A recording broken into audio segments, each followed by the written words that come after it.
आज़ादी किसी कौम ने, किसी धर्म ने नहीं लड़ी थी, किसी कौम या किसी धर्म के कारण नहीं मिली थी। उस वक्त के जो हिंदुस्तानी थे, जो भारतीय थे, उन्होंने किसी ने अपनी कौम बताए बगैर जंग आज़ादी के लिए कुर्बानियाँ दी, शहादतें भी दी। उन शहीदों को हम आज भले उनके नामों से पुकार कर उनके धर्म को याद कराएं, लेकिन उन्होंने कभी ये नहीं कहा कि मैं मुसलमान शहीद हूँ या मैं हिंदू शहीद हूँ या मैं सिख शहीद हूँ। उन्होंने हमेशा ये कहा कि हम हिंदुस्तान के बच्चे हैं और हिंदुस्तान को आज़ाद करने के लिए हम कुर्बानी देने को तैयार हैं, शहादत देने को तैयार हैं। इस मुल्क की सबसे बड़ी बदनसीबी ये है कि इस मुल्क में आज हिंदुस्तानी भारतीय कोई नहीं है। हम यहाँ हिंदू है तो उसमें हम बम्मन है, बनिए है, क्षत्रिय है और शूद्र है और ओबीसी है और वो सब है।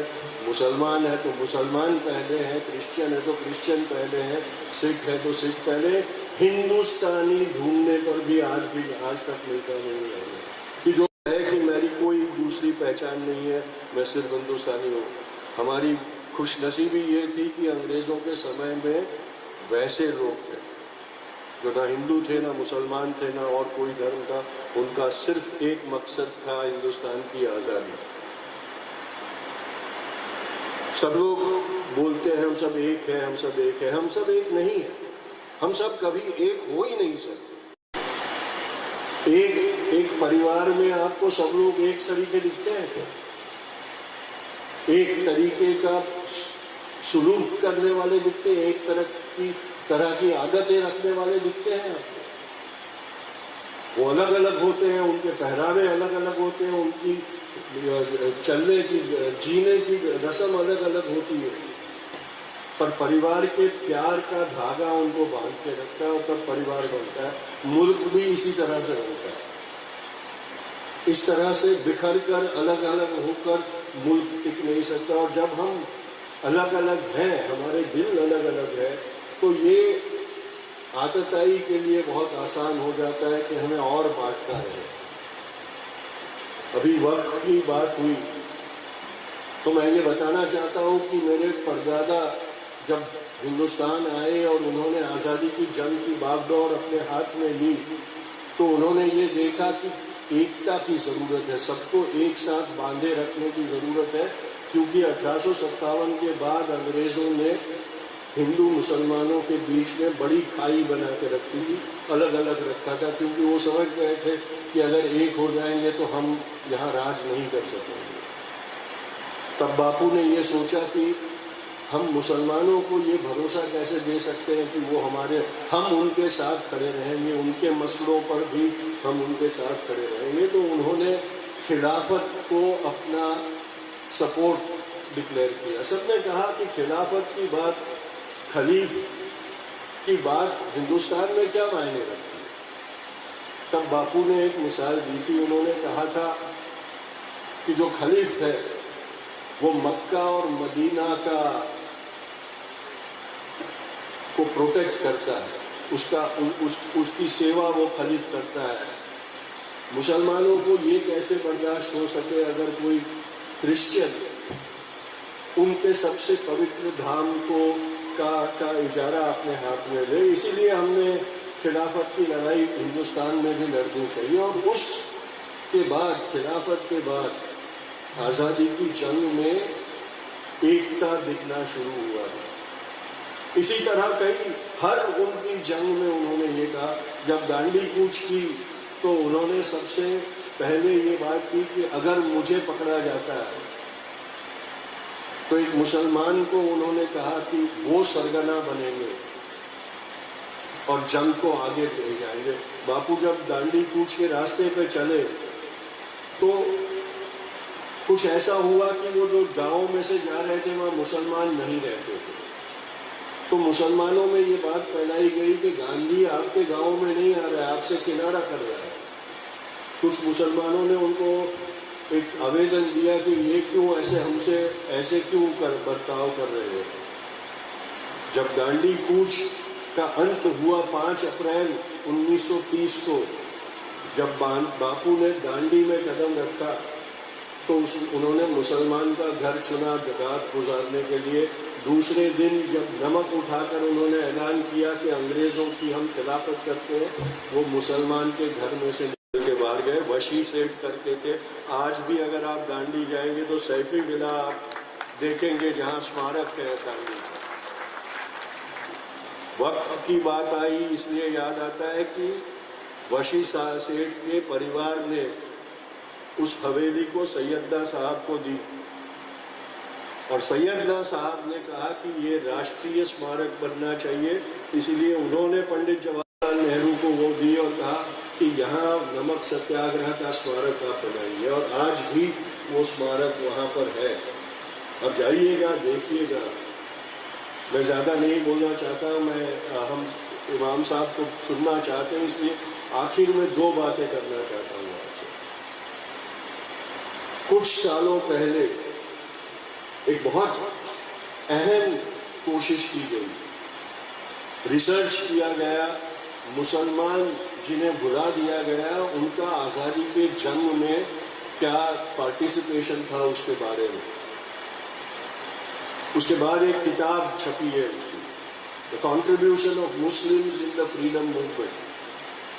कुछ 10 पेज या 100 पेज की किताब नहीं बनी है, हजारों पत्तों की किताब बनी है। इतना बड़ा कंट्रीब्यूशन मुसलमानों का होने के बावजूद उस किताब का रिसर्च और छपाई अपनी जेब से करवाने वाले इंसान को कौम ने ही सपोर्ट नहीं किया।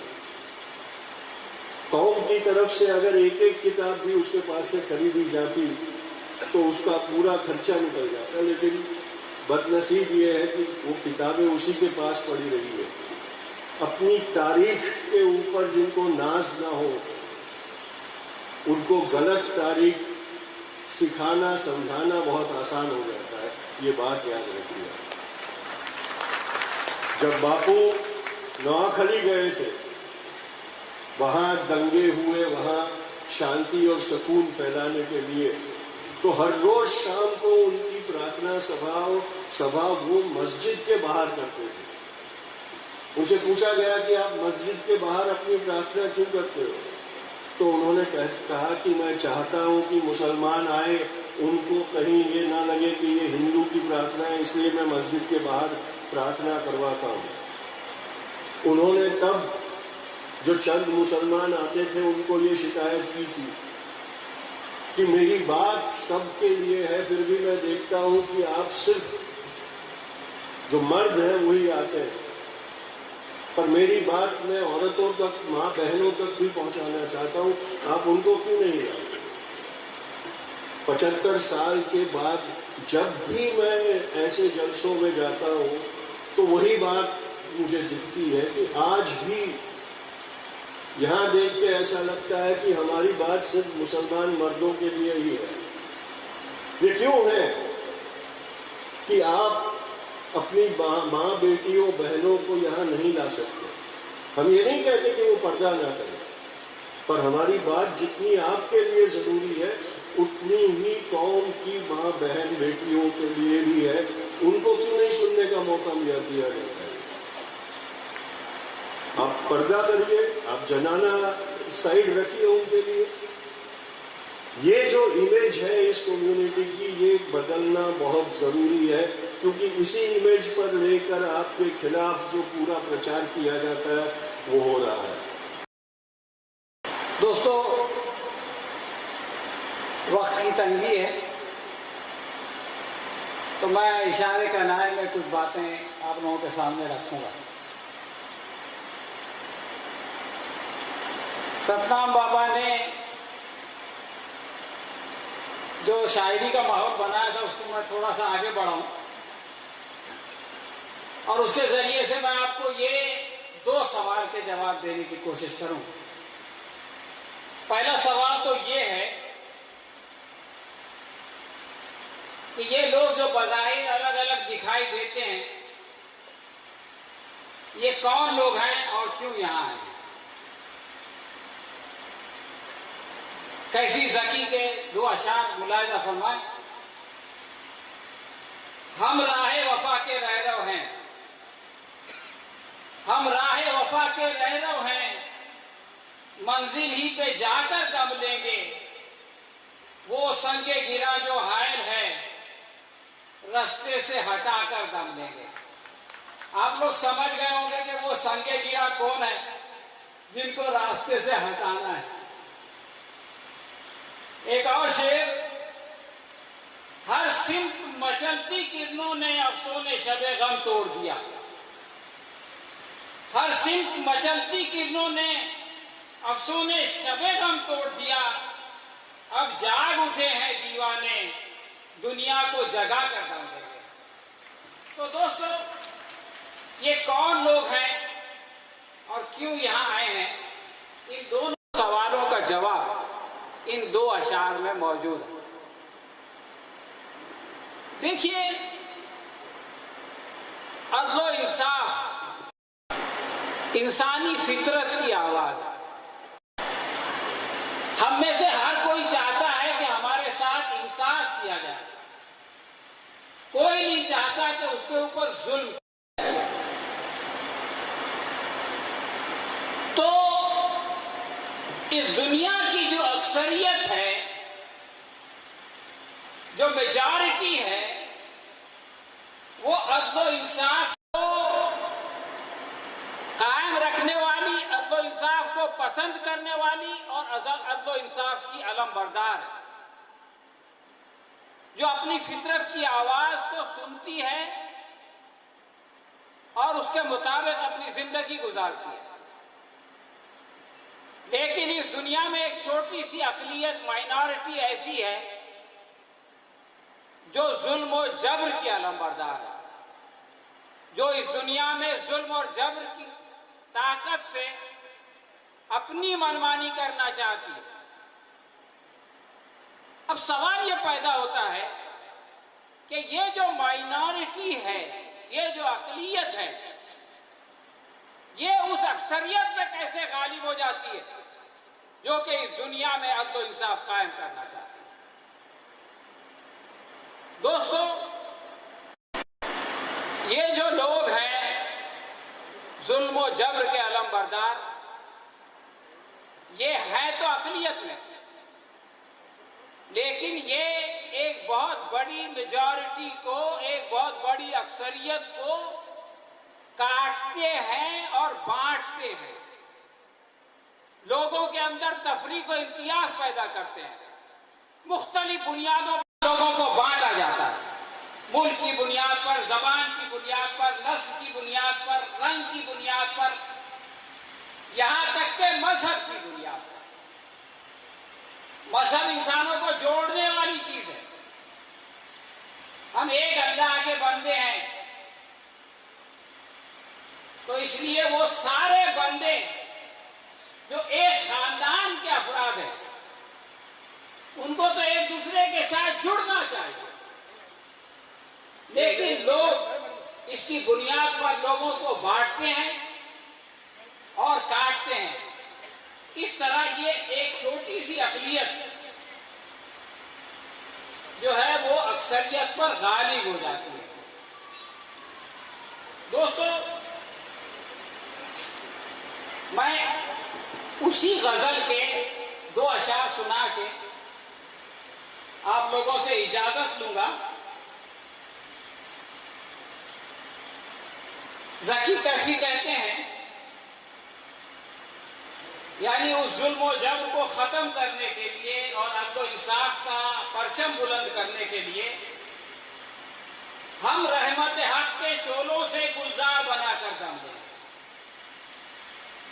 हम रहमत हक के शोलों से गुलजार बनाकर दम लेंगे। अब आग न जलने पाएगी नमरूद सिफत अय्यारों की। अभी उल्का महाजन जिसका जिक्र कर रही थी कि अब आग न जलने पाएगी नमरूद सिफत अय्यारों की, हम रहमत हक से शोलों को गुलजार बनाकर दम लेंगे।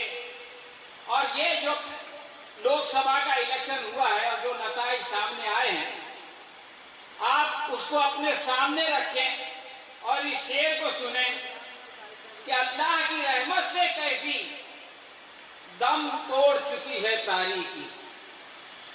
अल्लाह की रहमत से कैफी दम तोड़ चुकी है तारीकी, हल्का सा धुंधल का बाकी है, हल्का सा धुंधल का बाकी है, उसको भी मिटाकर दम लेंगे।